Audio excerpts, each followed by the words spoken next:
Welcome to another unboxing video brought to you by Jamming with Taz. Today I'll be unboxing the professional recording microphone that comes with the stand.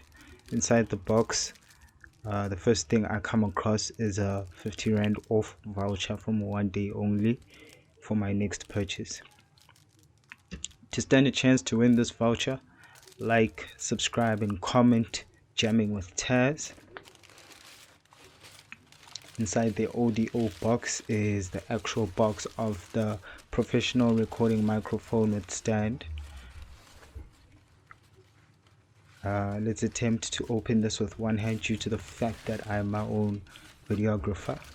I've got a shoe accessory that is attached to my camera and it keeps coming up at the bottom right of this video. My apologies for that.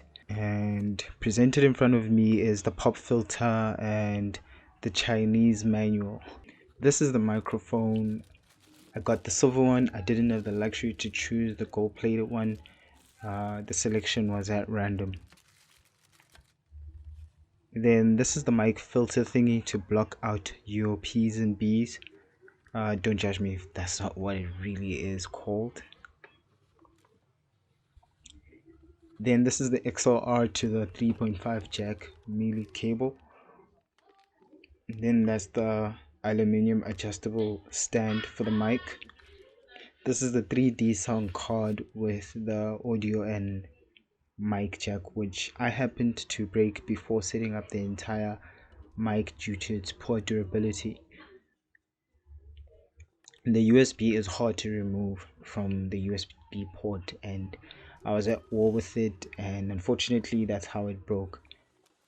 I did, however, get to experience the quality of the mic using this 3D sound card, and in all honesty it's bad. There's a buzzing sound to it and you need to adjust the port, not necessarily the port, but you need to adjust the cabling of your jack, your 3.5 jack, from the headphone and from the mic, and I found that a bit daunting. But other than that, currently I am using this mic to record my voice, and ultimately if you want a better experience, I would recommend using an adapter, one that has a 3.5 jack that you can insert and one that has two ports, one port for the 3.5 jack for you to be able to hear for the audio, and then another for you to insert the mic itself. But the ultimate suggestion would be getting a sound card that has an XLR port, and then you'd also have to get an XLR to XLR cable to connect the mic to the sound card. In the box there's a shock mount, which wouldn't shock you because it's plastic. Then there's this whole thing to adjust the whole stand. Don't know what it's called, don't judge me. I really the verdict of how I feel about the mic, I feel like the quality is substantial. It's not too good, it's not too bad. I'd say it's right in the middle, for a budget mic. At the end of the day, you do pay what you do get what you pay for. Judging from the sound that you can hear, you probably can hear the background noises, so it does not isolate the noises around me. Unfortunately, maybe that could be adjusted in post-processing, but then if you're the kind of person that wants to record once off, maybe have a podcast, I'd suggest, if you want to buy this specific mic, use it in an enclosed area or a soundproofed area in order for your recordings to not be too in order for your recordings to not have background noises and all of that. Lastly, another thing I'd actually like to recommend for those of you who'd like to get this mic, or those of you who actually have this mic and have any issues or have encountered issues with recording your sound to sound as clear as mine does, I'd recommend opening your Windows settings and going down to the microphone settings, ensuring that the volume is all the way to 100, And then if your PC has some sort of feature, uh, whereas there's some sort of audio console, ensure that the analog is set to mic in. Check those settings below the microphone. Ensure that the main volume is all the way to 100%.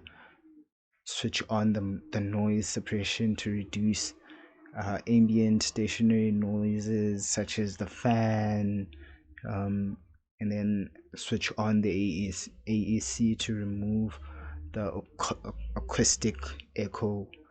And yeah, man, try to set the hertz to the highest available.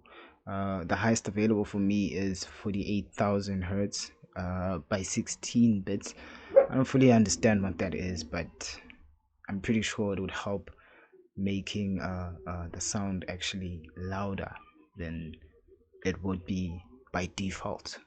So yeah, if you have any more tips regarding this specific mic that you'd like to inform me about and everyone else in this community of jamming with Taz, feel free to let us know in the comment section. Let's engage. Below in the description, there will be a link to where you can actually purchase it. I purchased it from One Day Only, therefore I cannot provide the One Day Only link. However, I'll search for you and I'll keep it updated for those of you who'd like to use this mic. For those of you who already have this mic and you would like to know how I actually recorded this sound clip for this video, do comment down below and I will let you guys know. If you have a better sound recording with the very same mic, please don't hesitate to comment below so that I and anyone else that's engaged in this video or this channel can actually see how it's done. Yeah, thank you for watching till this far, and if you have any mic recommendations, do let me know. I'm very much content with it, but I am still looking for something better because I do not appreciate having my background noises being recorded as I record my sounds. And yeah, man, thanks for watching again. See you on the next one. Peace.